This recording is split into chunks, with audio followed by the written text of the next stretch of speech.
So today we are going to present concept of balance of power. So what is the balance of power? The balance of power refers to a situation where states act to preserve a balance of power in the system to help prevent any one state from becoming too dominant on another state. It is a key idea in international relations as it helps to maintain stability, to avoid major conflicts, and encourage cooperation among states. The main objective of these studies is to identify the concept of balance of power to maintaining stability in international relations. The second one is for us to examine how states manage power dynamics to prevent domination in international system.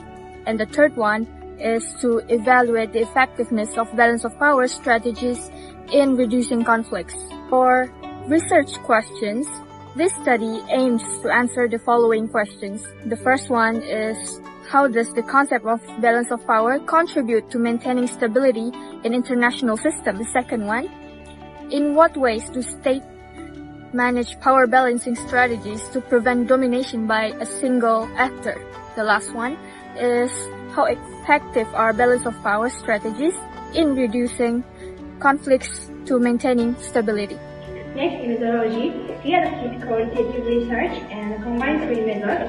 First, literature review of famous scholars. Second, analysis of historical cases such as state crisis. Third, evaluation of historical cases such as the Cold War and NATO.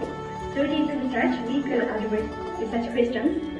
I will explain about our research story. We choose theory realism for our paper. Perspective concrete figure.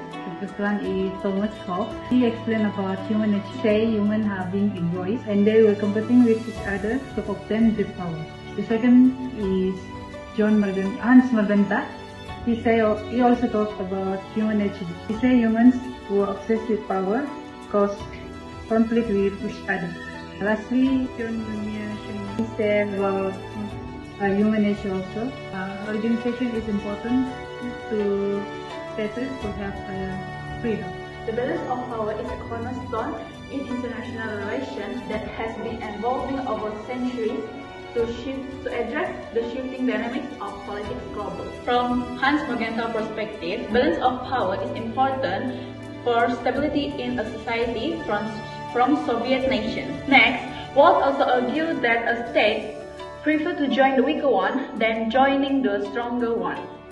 For John Mearsheimer's concept of balance of power is that a state will balance against the dominant power. The distribution of certain powers among the states in the system is such that no one state and no existing alliance have excessive or dominant power. For instance, China is counterbalancing the power of the United States by increasing its military strength on a massive scale to counterbalance the military dominance of the United States. Last but not least is Thomas Hobbes' concept about the balance of power.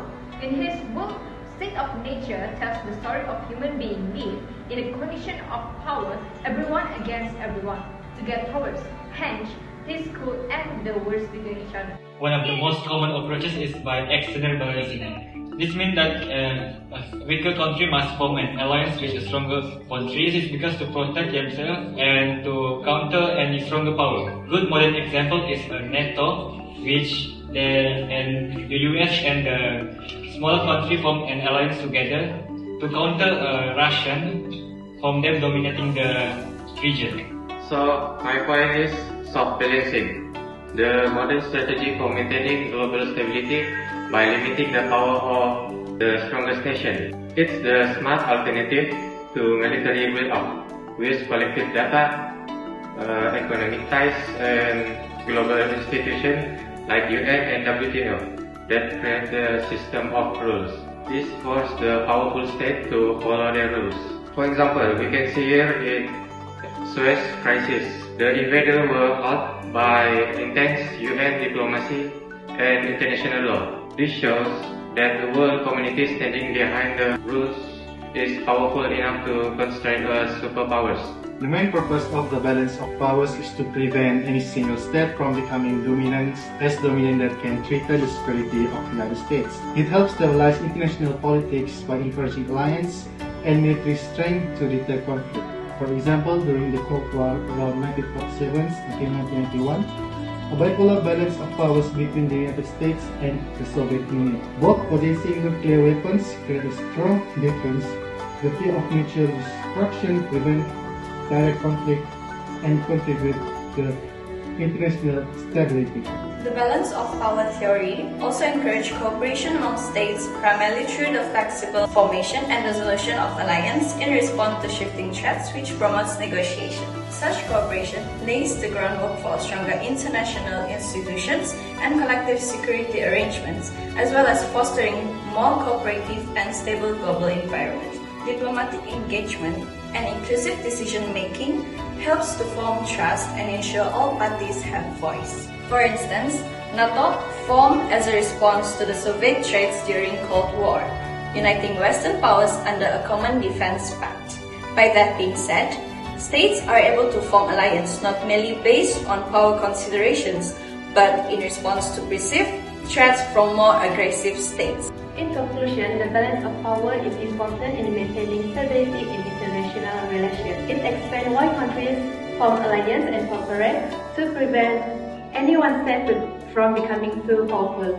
This situation was clear during the Cold War, where major powers avoided direct conflict. Although it does not solve all problems, the balance of power still helps reduce war and encourage cooperation. As new power emerge, states must continue adjusting power relations to maintain global stability.